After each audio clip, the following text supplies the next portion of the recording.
The Kia Tasman has been one of the most hyped new car launches of the last decade. Kia has spent big on star-studded ad campaigns and ritzy launch events. It's also spent big on developing its first ever ground-up ute. And what we want to know is if all that effort has been worth it.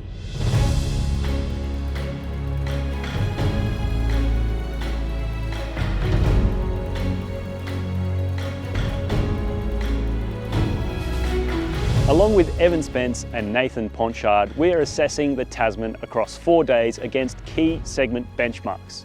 Of course, we have the Ford Ranger and Toyota Hilux, and we also have the Mitsubishi Triton. We're going to assess them across 3 key areas: work, play, and everyday suitability. Plus, we're also going to take a look at value propositions and ownership costs. We're doing this to figure out where the Kia Tasman sits in the dual cab segment. Plus, we're also going to be handing out our 100% independent Chasing Cars verdict and giving you a winner. So leave your thoughts in the comment section down below and hit subscribe if you haven't done so already. Chasing Cars, honest reviews of your next car. Brought to you by Budget Direct. These utes are all cut from a similar cloth, all employing diesel engines, body-on-frame construction, and leaf-sprung live rear axles. Before we get to testing how these 4 handle payloads, real-world off-roading, and everyday duties, let's cover off the variants on test. We've picked high-level trims. These are dual-duty vehicles, balancing a genuine need to work with a want for family-friendly luxury. Most affordable is the Triton GSR, followed by the Hilux SR5 with Premium Pack, which is the oldest ute here. The Tasman X-Line sits one down from the X-Pro and remains cheaper than the V6-powered Ford Ranger Sport. Kia could have just done another box on wheels and produced a same again ute with a Kia logo across the grille, but it didn't. They have defiantly and courageously chose to tread their own path, even though the Tasman is still very much a box on wheels, but it's a new box and a fresh way of thinking. Compared to the Hilux, this ute, which is now 10 years old, almost looks like a smaller class of ute. It's so much smaller than the Tasman. Even though he's now so old, it's almost retro cool again. The Triton is handsome, but it's just another ute. And the Ranger, even though it's only sort of 18 months old, it actually already looks dated because, again, it's just another ute. The previous generation hardpoints underneath with fresh clothing, whereas this defiantly treads its own path for good reason. Although we kind of wish it had the pre-production version's lights that were here to sort of fool everybody, because the way it is right now looks a little bit like Sid the Sloth from Ice Age. But what about the utes that aren't here? The most obvious being the Isuzu D-Max. Sitting third in sales behind the Hilux, we could have chosen this ute for our comparison. However, Kia's ambition is to shift 20,000 utes annually, which means Tasman first has to beat the 4th place Mitsubishi Triton before even getting to the D-Max. There are also cheaper, faster, more techie rivals coming from China, such as the BYD Shark 6 and GWM Canon Alpha. But these tend to have some fatal flaws rather than being balanced all-round vehicles. And that is exactly what we're looking for in Kia's new Tasman. The first job for this ute comparison test is to go through the features of these relatively high-spec utes and to see how well they can carry a load. For a relatively small ute, the Hilux SR5 is actually pretty good in the tray. It has the longest length of all these 4 utes. It is not that much narrower than the Tasman in terms of width, although it is narrow between the arches. It doesn't have any racking or any smarts, very basic tie-down points. No tub liner is standard, no tonneau cover. We do have a sports bar here. We do have a damped tailgate for going down. We do have a simple step at the back, but it's all pretty basic. Unladen, the Hilux is competent to drive, but nothing much more than that. It does require quite a bit of steering lock to turn into a corner, but other than that, it's really sort of acceptably easy. But it does do one thing really well, and that is carry a load. With 600 kilos of sand in its tray and 3 occupants on board, the Hilux actually drives better than it does when it doesn't have a load. It seems to turn into a corner a little bit easier. It definitely rides better than it does the other way, and with 500 Newton meters of torque, the engine is really quite effortless in the way it handles that. The transmission is well calibrated. About the only area where it falls down compared to its rivals is that we drove it in rear-wheel drive because it doesn't have four-wheel drive for bitumen, and that combined with the rather intrusive ESC means that its flow can be broken when it's driving along. It just doesn't have the traction of the other utes. The Triton GSR is a bigger ute than the Hilux SR5 on the outside, but its tray has an odd mix of attributes. It's almost 10 centimeters shorter in length than the Hilux, yet it's almost as wide as the Tasman in the back section, yet it's as narrow as the Hilux between the arches, and it's also as shallow as the Hilux in depth. It does have this drop-in tray liner as standard, but it doesn't fit very well. The sports bar, which looks pretty lame, also gets in the way of tying stuff down, and we took the tonneau cover off because it's just so flimsy and doesn't last the distance. It does have a damped tailgate though, and it does have a step at the back like the Hilux. It's almost like the new generation Triton has overcompensated for the terrible ride of its predecessor by going a little bit too soft. The car we have here doesn't have the optional heavy-duty suspension, but nor should it really need to have that. It doesn't have the rear damping and spring ability even when it's unladen, and when it's fully laden, the rear leaf spring is almost inverted. It carries so much burden on the back end. It takes up to 5 heaves over big bumps to try and pull the tray into line. It's just not really capable of withstanding carrying a big load. It's also not as well calibrated as the Hilux either, so it doesn't quite have the engine torque or the transmission calibration to do it quite as effortlessly, though it does have shift on the fly four-wheel drive, and that level of traction is a real benefit in this ute. Our test Ranger Sport is cheating a little bit because it does have 2 optional features in its tray that the others don't have. The first is this manual roller cover here. That's $3,600. The second is the flex rack thing at the back there that looks like a sports bar but can slide all the way back here. That's great for long surfboards or pieces of wood, but does get in the way of tying things down, as does this, which is completely useless when you're really trying to tie down something heavy. Inside, the Ranger has the narrowest width in the tray, but the widest amount of space between the wheel arches. It's also the deepest tray, doesn't have a damped tailgate, but it does have steps on the back and these cool ones on the sides. Jumping into the Ranger Sport after the Triton GSR is a stark contrast because this Ford is so much more sophisticated than the Mitsubishi. The thing about the Ranger is that it pretty much drives the same whether it's unladen or whether it has 600 kilos of sand and 3 people on board. Its damping resistance and its suspension control is really, really good. And you combine that with having full-time four-wheel drive in an automatic mode and having a 3-litre turbo diesel V6 effortlessly drivable, really, really competent in terms of its torque delivery and its performance, that it is a towering achievement when it comes to just shaking off everything that you throw at it. From outside, the Tasman X-Line looks like easily the widest ute here, and that really pays dividends in its tray. It's the second deepest, just behind the Ranger. It's almost as wide between the wheel arches, but it is easily the widest not between the wheel arches. It has a drop-in tub liner that actually seals pretty well. It has a standard rack system that also works really well with these sturdy tie-down points. It has a double-sealed 3-prong outlet over to the left here, the only ute that has that. It has a damped tailgate that's built into the tailgate, also really easy to lift up. It has a storage pocket above that rear wheel over there, and it has steps at the back and at the side. The Tasman isn't as accomplished as the Ranger, either laden or unladen when it comes to ride. Without a load, it does kiss its bump stops at times. It feels a little bit like it's touching a pile of telephone books. But when it does have a load, it's better in that department. It takes a little bit more suspension movement to keep it in the line than the Ranger does, but in general, it's actually reasonably accomplished. It turns into corners with a similar degree of precision as it does when it's unladen, although it isn't quite as confidence inspiring as the way it feels from its back suspension with 600 kilos of sand and 3 people on board. Where the Tasman really elevates itself is in terms of its drivetrain. It's much closer to the Ranger V6 than it is to its 4-cylinder rivals, thanks to the calibration of its transmission and the channeling of its torque. It also has full-time four-wheel drive. You can leave it in 4 automatic, and it has the traction to combine with that too. So it has an effortlessness to it, even if it isn't quite as polished with a load as the Ranger is. Off-roading is a big part of this test. As such, we've assembled a realistic loop through some of the same places you'd want to take a new dual cab ute. We'll be testing traction control, suspension travel, turning circle, as well as wading depth to see which ute is the most capable in 2025. For this test, we chose a vehicle order, placing the most capable four-wheel drives at the start and the least towards the end of the pack. This was to avoid track degradation, as we didn't want to run these vehicles up and down our test hill for no reason. We know this platform's been with us for about 10 years now, but that means it's a reliable and proven package. But it's not just reliable, it's also the serviceability behind this product that makes it so popular in the bush and out in the field. Take, for example, the lower control arm feature down here. There are two bolts at the end, which means you can simply unbolt it, lower it out of the way, and pull the CV joint out.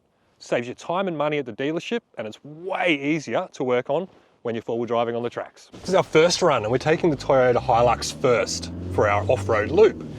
The first test I want to do, just to get straight into it, short and sweet, is checking the turning circle and steering feel. Okay, it's very heavy, and I'm going to have to do a 3-point turn on this corner. We'll do the same loop for all vehicles. So I'm just in drive, low range, normal mode in the MTS system, which I could put into something else, but we want to test these vehicles. I'm not going to use the diff lock if I don't have to. We're basically going over some moguls right now, and you can really feel the suspension is rough riding, but it's capable, it's competent. It's something I would upgrade if I owned this vehicle, and I've owned many Hiluxes before. Now what we're going to do is a traction control test now. We've seen this thing can flex, it can do the off-road stuff. How good's the traction control? Because everyone keeps saying Hilux is the best traction control, including myself, and I believe it. I'm going to show it to you right now on this muddy climb that's rutted out. I'm going to basically idle. I'm just touching the accelerator enough to get the RPMs to climb. No diff lock, no nothing. Consistent, slow as possible. And it has just eaten it. Front driver's spun a little bit. Hands off. The Hilux is so capable. Such a great four-wheel drive. Just flawed in other areas. Been really lucky and excited to have a poke around this new Kia Tasman. Now, something I've noticed straight away, that rear differential is simply massive. Probably the biggest diff I've seen in a dual cab ute of this size. It's also in a bespoke axle housing, which is lovely to see. Something that makes me happy and sad at the same time though, is the alternator position in the engine bay. It sits very low, making it easy to damage during water crossings and in mud, but you can access it directly through the driver's side wheel arch, so it's going to be pretty easy to change. Swings and roundabouts, eh? The new kid on the block, the Kia Tasman.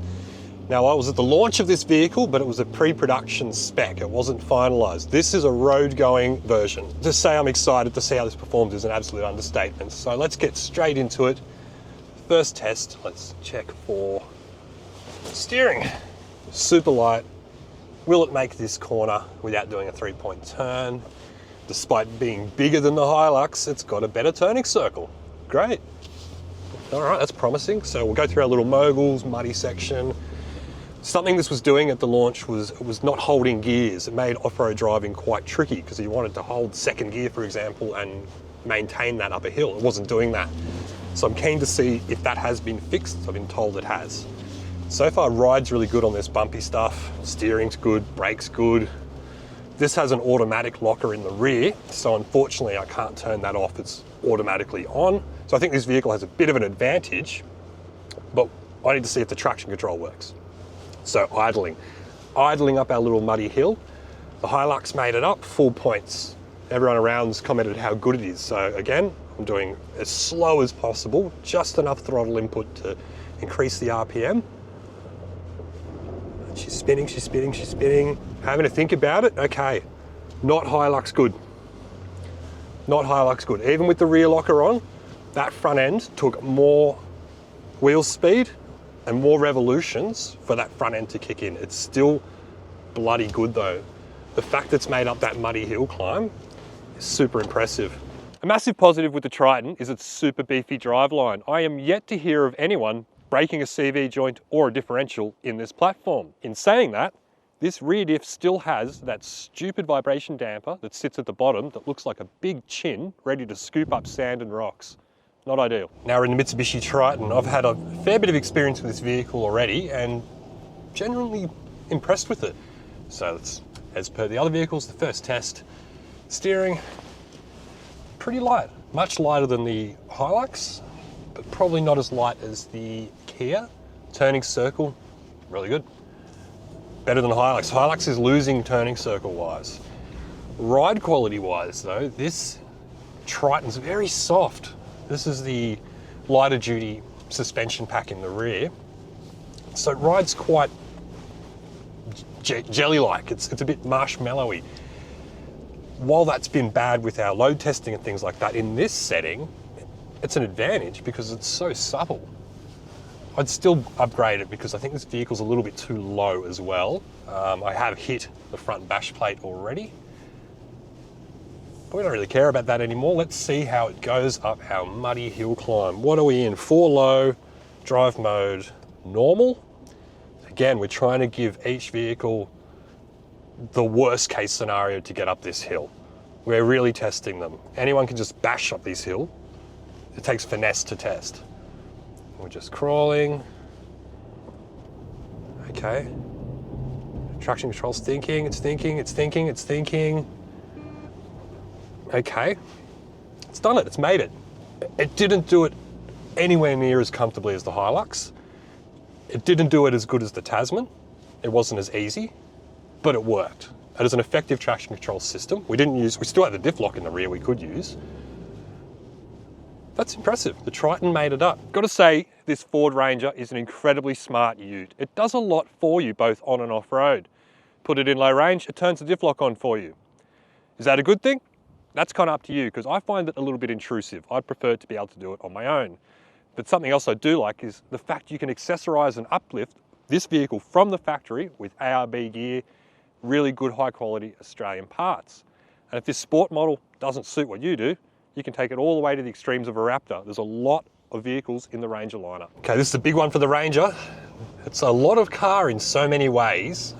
And look, I'm going to maintain from day one, I've said it's not the most capable four-wheel drive on the market. I don't believe the traction control system is class leading, but let's go and find out. Let's go and prove that. First of all, turning circle and steering, yeah, beautiful, nice and light. It's such a refined vehicle. It's just so easy to drive. And honestly, that might be one of the best turning circles too. For a big ute, that's cool. Ride quality, superb. Something I'm not a fan of is the way the diff lock is controlled through the screen. It's a bit strange. I just don't understand why you wouldn't have a physical button. When I want that locker, I want to be able to grab it quick. I don't want to be waiting for a computer to load, a screen to load, having to search through menus. Like, I'm going to be stuck in mud. I want that locker now. But we're not using it. That's why I had to go through and check to see it was off. Because as per all vehicles, traction control test only. We're going to put it into, we're in 4 low already, just to make sure, normal mode. Everyone else has been in normal mode. No rock modes, none of that. Let's see what the Ranger's got. It's got heaps of grunt, but again, we're just idling here. Just enough to raise the revs. Come on, Ranger, can you do it?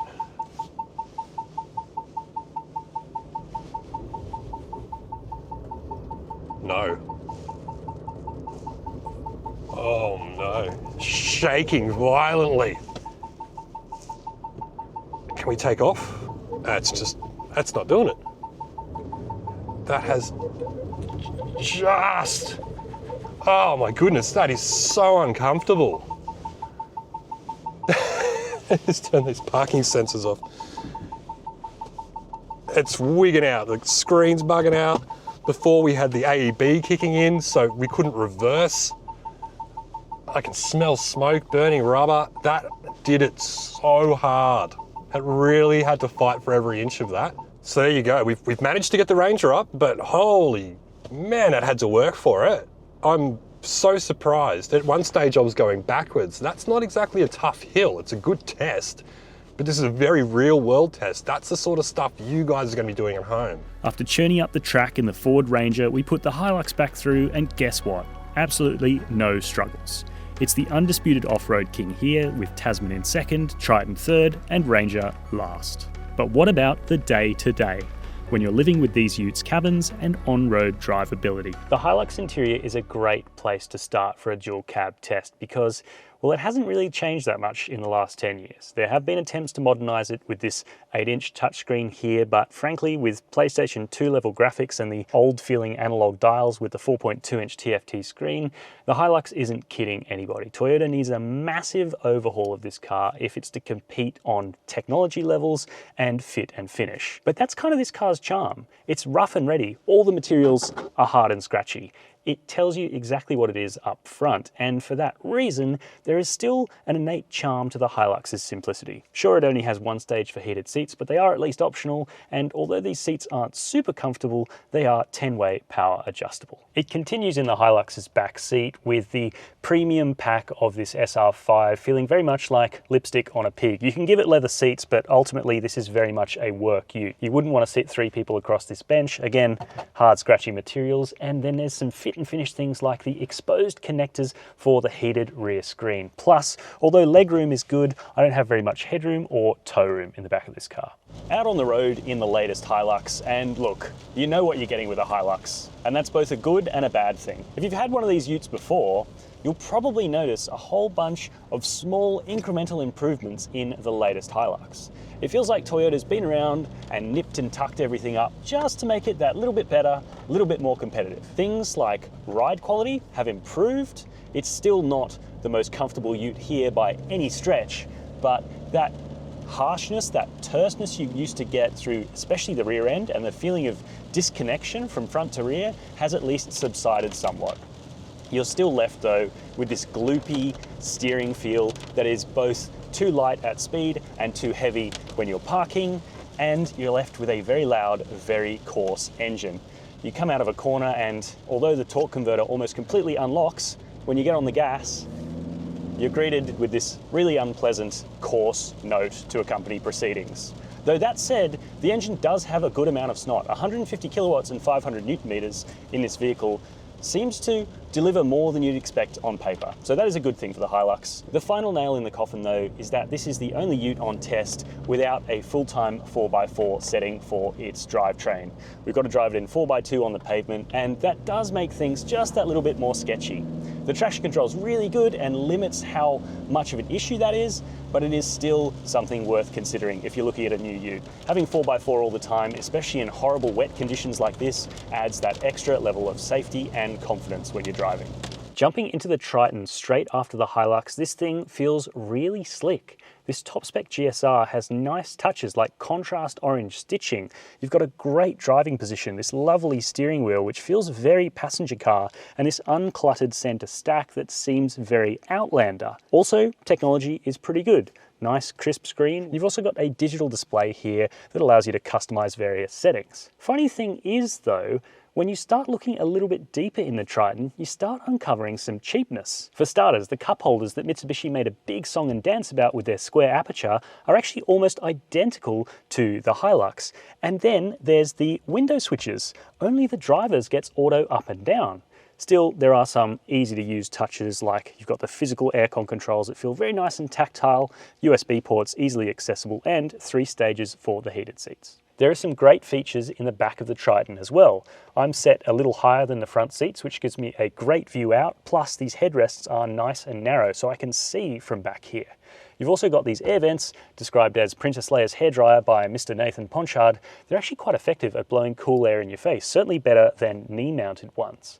But it's not all great back here. Although you have pockets for odds and ends, the bench isn't super supportive and space isn't great. I have less knee room than I did in the Hilux, tow room is really compromised, and then there's the clincher, which are these hard, uncomfortable headrests. Following the Hilux on the road, the Triton feels layers more refined. The suspension is way more comfortable, the steering is light and direct at all times, and the engine is much more hushed when you're just cruising around. It really does feel like a next generation dual cab in that sense. Plus, you still have Mitsubishi's excellent Super Select all-wheel drive system, which gives you traction in wet conditions like this, where a Hilux would just be in rear-wheel drive and relying on the traction control to keep you safe. The Triton, though, is a funny ute. For all its comfort and its passenger car-like handling at low speeds and in gentle cornering, where you ask more of it, the new Triton actually falls down where the old one used to really step up to the plate. And that's true of load testing of this car, but it's also true when we're driving it on a country road. Sometimes if you come into a corner a little bit too quickly, you misjudge it, you need the ute to be with you. And where the Hilux does a gentle understeer when you push it further than you should be, the Triton actually brings the rear end into play in quite an alarming way. I think the body control has been sacrificed for comfort. And I also think, even though the engine feels pretty good in the mid-range, it's nice and powerful there, it's noisy. And, as I'll demonstrate here, the transmission, which is a 6-speed, doesn't do the best to harness this vehicle's fairly narrow feeling power band. For twin turbos, well, it's a loud car, and yeah, the 6-speed just could do with a little bit of a better calibration, and ideally you'd get an 8-speed automatic as in the Pajero Sport, but we're told that it's not strong enough for this vehicle, which has me asking, why wouldn't Mitsubishi just make it stronger or buy a stronger transmission? Because I think that's what the Triton is missing, and a little bit of extra finesse in the suspension to be a really, really great ute. I'll mention the safety systems as well, because I wasn't too bothered by a lot of them in this updated Triton, but the other testers were definitely annoyed by the driver monitoring, which seems to cut in, and once you've set it off, it just gets itself tied up in knots, warning you, and it takes too long to disappear on the screen. So I think Mitsubishi really needs to go in and keep tuning that system to make it helpful rather than a hindrance that you just want to turn off. The Ford Ranger is a funny one because although it launched relatively recently in dual cab world, it already feels like we've had this car around for a really long time. So it's almost a bit familiar, and it's easy to forget just how sort of groundbreaking and refreshing this vehicle was when it launched. This portrait-oriented touchscreen with simple control hierarchy for the HVAC, a physical volume knob, this great little storage area here with a rubberized wireless charging tray, this spot for your Macca's chippies, odds and ends, 2 cup holders, more storage there for a phone in front of the passenger, and this really wide center bin. All of that stuff feels very much like a passenger car SUV-driven makeover for a dual cab ute. Thing is though, in here the Ranger still retains a lot of the dual cab hallmarks. Scratchy materials up on the top, scratchy-ish materials here, though there is a little bit of softness, and the leather just generally feels a little bit cheap and nasty. That said, the swings and roundabouts of the cheap and nastiness is that it will be hard wearing. I reckon this interior will stand up to a fair bit of abuse, save of course for a couple of the Ford typical build quality niggles. We'll get the whinging out of the way first for the Ranger's back seat, and the complaints are pretty limited. Standard hard scratchy plastics you get in the back of a dual cab ute, and the fact that you don't have easily accessible USB charging ports back here, that you do have ventilation and a 12-volt socket, and for the rest of the back seat, the Ranger is by far the best we've been in so far. I've got heaps of legroom, decent amount of tow room, good headroom, and this cream-coloured headliner lets a lot of light in. Plus, I've got this sturdy pull-down armrest here, which is nice and comfortable, and my visibility out over the low-set front seat is excellent. And now to the Ranger. Pretty much the undisputed on-road champion in this class. It combines the best attributes of the Hilux and the Triton, that being this sort of sense of unflappability, this sense of unbreakableness from the Hilux, and yet the ride comfort and handling consistency of the Triton. It is a really nice ute to drive on the road. You've got this lovely steering that weights up naturally and feels really organic in the way that you interact with it. The chassis absorbs bumps, yet has a little bit of stiffness that stops this car from rolling too much in the corners. The Triton doesn't have that. And that's even before we get to this Ranger's stonking V6. And yes, I know it comes into this test with a big advantage of power and torque, but the truth is, Ford Australia could not get us a bi-turbo version of the Ranger, and I think if the bi-turbo was here, the Ranger would not have fared as well, because this V6 is a lovely unit. It has a really nice tone to it that is different from those thrashy 4-cylinder diesels. It just sounds that bit more refined, and it's got so much torque, such a wide band. It's still not a fast ute, not as fast as something even like a hot hatch, but it has this effortless wave of confidence and great low-speed drivability that the Hilux certainly lacks in this class. I do have a little complaint with the 10-speed automatic transmission because I just think still that is more gears than a engine that is this muscular really needs. And although it does a pretty good job of selecting the ratios, sometimes it just sounds a little bit busy in the background. You do of course have a 4-auto system in this Ranger as well, just like the Triton and just like the upcoming Tasman. It's worth calling out the Ranger's safety assistance systems as well, which feel like they're from the right era.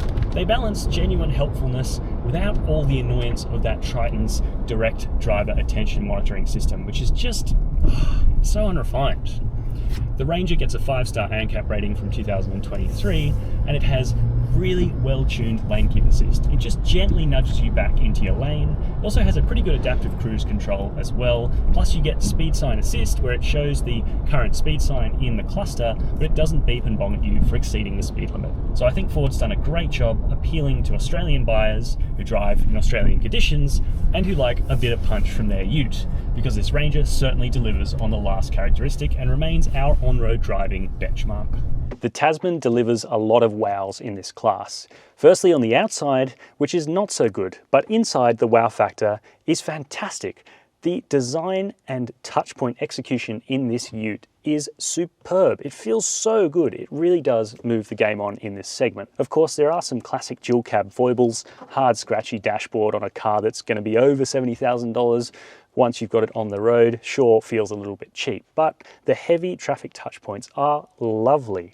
This creamy leather-appointed steering wheel would not feel out of place on a top-spec Sorento, and it's complemented by this soft material up on the doors here that feels really high quality. Nice stitching down the door cards, and you've got all of this lovely knurling on high traffic touch points, like the physical controls for the climate control and also the drive mode selector, or I should say the drive type selector for your 2 high, 4 auto, and 4 high. Then we come to the practicalities in here. The twin wireless charging pads, which are rubberized, which are absolutely class leading. You've got these nice big cup holders, generous enough door bins, and then you have the piste de resistance, this nice comfortable center armrest, which opens up to reveal a lot of storage, but also doubles as a work table, which is pretty cool. Not the first car to do this, of course, but it is nice that Kia is thinking of those sorts of things. It's a vehicle that feels very much suited to lifestyle as well as work, and I think Kia is hedging its bets. Finally, we come on to the seats in here, which have 3-stage heating, which is equal to the best of the other utes here. They also have 10-way power adjustment, but the driving position seems to be a little bit better suited to a vehicle like this. And then a special shout out to the headrests, which are very similar to the ones in the EV9, which are just so comfortable and relaxing. Like the Ranger, we'll get the bads of the back seat out of the way, and they extend to scratchy plastics, again, par for the course. And the fact that I sit quite a long way back, there's quite a lot of plastic next to me, which does make it feel a little dark in the back of this Tasman X-Line. Aside from that though, this becomes the segment leader for backseat room. It's a little bit wider even than the Ranger, and it really uses that space to its advantage. You could fit 3 across here in genuine comfort. The bench is also the most supportive, equal with the Ranger, and I have fantastic visibility out over the headrests. I'm set a little higher than the front seat, but I've still got heaps of headroom, I've got good leg room, and you've got things like ventilation and a 3-pin socket back here, plus USB charge ports. And that's not even to mention the clever practicalities like this little leatherette sleeve and the cool zip-up pocket that would be great for storing something like a tablet or a laptop. And as a final win, the Tasman has a 60/40 split fold backrest, which means it's really easy to get one baby seat in and out without disturbing the other one. The new kid on the block, the Kia Tasman. It's got a lot to live up to if it's to beat the Ford Ranger when it comes to on-road driving. That car has a V6, it has an obvious advantage, and it also has fantastic ride and handling. The Tasman will start with the engine, and a 2.2 litre turbo diesel 4-cylinder is just never quite going to be able to compete with a V6. It's just the facts. That said, Kia's done a great job on tuning this 8-speed automatic transmission. It is decisive and confident and always seems to be in the right gear, and in the few occasions it isn't, it's very quick on its feet and gives you the ratio that you want. There's also various different modes that are really easy to access in this car, including ones focused for on-road driving. Now this is the only other car aside from the Hilux to get an actual on-road sports mode, and you can easily access it with these buttons on the steering wheel. You've got Eco, Normal, which I'm in now, and then I can go to Sport, which firms up the steering and wakes up the engine and transmission even more. And though I will say it doesn't have the outright pace of the Ranger, it does get off the line really well. When you're in traffic, you can easily keep up with it, if not outrun most of the traffic on the road. So I think Kia's done a really good job in maximising the capability of the Tasman's engine. But what about ride and handling? Well, the ride quality is definitely a little bit more jittery than the Ranger's. You can feel a little shimmy from the body-on-frame construction of this ute, and it doesn't quite have that perfect blend of isolation and roll stiffness that you get in the Ranger. That said, I think I actually prefer the Tasman steering. It's a little bit lighter and a little bit crisper than the Ranger's, and I think it suits this car really well. You can make very confident progress on a nasty back road, even though you do get a little bit more jiggle, especially from the rear end. Refinement's pretty strong in this car too. Certainly feels the quietest in terms of tyre noise out of this bunch of utes, though that said, the engine does cut in a little bit when you're rolling along at about 80 to 100 k's an hour on a country road. Sitting at 2000 RPM, it can be a little bit vocal, but at least the sound isn't as coarse as what you get in the Hilux or even the Triton. So far then, Kia's done a really good job with this ute. Safety systems are worth talking about here because we do have the usual suite of annoyances. If you've spent any time in a contemporary Kia, you'll be well aware of the constant beeping of the speed limit assist. It's at least easy to defeat by holding down the mute knob on the steering wheel, but I still think it should be a system that doesn't need to beep. Why not just code that out? I think that's something Kia really needs to look into, especially for Australian buyers where it's not a regulation that applies here. It's a similar story for the driver attention monitoring. It's just as annoying as the Mitsubishi Triton, but again, at least you can shortcut to turn it off. Again, I'd love to see it actually be helpful rather than a hindrance. On the whole though, the Kia Tasman does a really good job of driving on the road. Not quite as good as the Ranger and without that engine to match, but still a lot better than the Hilux and Triton. Time to discuss running costs and overall value. First up is fuel consumption. On paper, the Hilux leads, but the real world is a very different story, with the Triton consistently returning great fuel economy numbers far and away better than its rivals. The Hilux is covered by a 5-year unlimited kilometre warranty, which can be extended to 7 if serviced on time. The Ranger is also covered by a 5-year guarantee. Then it's the Triton, which is a bit of a mixed bag. 5 years and 100,000 Ks isn't great, but service it on time and that can be extended to 10 years and 200,000 Ks. The Tasman wins here though with its straightforward 7-year unlimited kilometre warranty. Servicing now, and the Hilux has the most intensive and expensive schedule, while the Ranger is a surprise winner. As for reliability, it's tricky to assess on a short test like this with little time for issues to crop up. That said, Ford's track record is the rockiest anecdotally. As for the other 3 brands, Mitsubishi and Toyota have extremely strong reputations and dealer coverage, and while Kia is unproven in the ute world, it has a great track record in cars. These assessments are reflected in residuals obtained from Redbook, where the newcomer Kia performs the worst, though this is based on very little data. Taking everything into account, the Ranger Sport takes the wooden spoon for value, followed by the Triton thanks to a lower residual price than second place Hilux, and leaving the well-priced and consistent Tasman the leader of this 4 for overall value. After 4 hard days of testing, we come to the verdict. Now we did stack the field a little bit here, so the fact that the Mitsubishi Triton comes last isn't a huge indictment on the ute. It's still got a comfortable ride and a relatively refined engine as long as you don't ask too much of it. And that is the problem with the Mitsubishi Triton. The more you ask, the worse it gets. The same does not happen with the Toyota Hilux, which absolutely steps up to the plate when you put a load in it and when you take it on a technical off-road section. It still remains the off-road king, but that engine is loud and unrefined, the ride still isn't great, and the interior is putrid. And that brings us on to the top 2 in this class. The class benchmark, the Ford Ranger. It puts a really strong foot forward. That powerful V6 engine is a class highlight. Also, that Australian-tuned ride and handling is excellent, and it has really good cabin space. But inside that cabin is technology that's already starting to feel dated. Plus, it really struggled on our off-road test, which left a black mark on the Ranger. And that leaves us with our test winner. And it's a surprise. It's the Kia Tasman, the new kid on the block. It came in swinging. Yes, it might look a little bit weird, but it is a breath of fresh air. It treads its own path and doesn't rely on tinsel tactics and a rehash of old underpinnings to lure buyers back that all of its other rivals have done. It backs that up with a fantastic value proposition, long 7-year warranty, and an engine that is harnessed excellently by a really good transmission calibration plus serious off-road ability. It has it all, the new Kia Tasman, and I'm really excited to see how this ute evolves over time with more powerful engines. So let me know your thoughts on the Kia Tasman and our ute test in the comments section down below. Make sure to hit subscribe to Chasing Cars if you haven't done so already, and thank you so much for watching.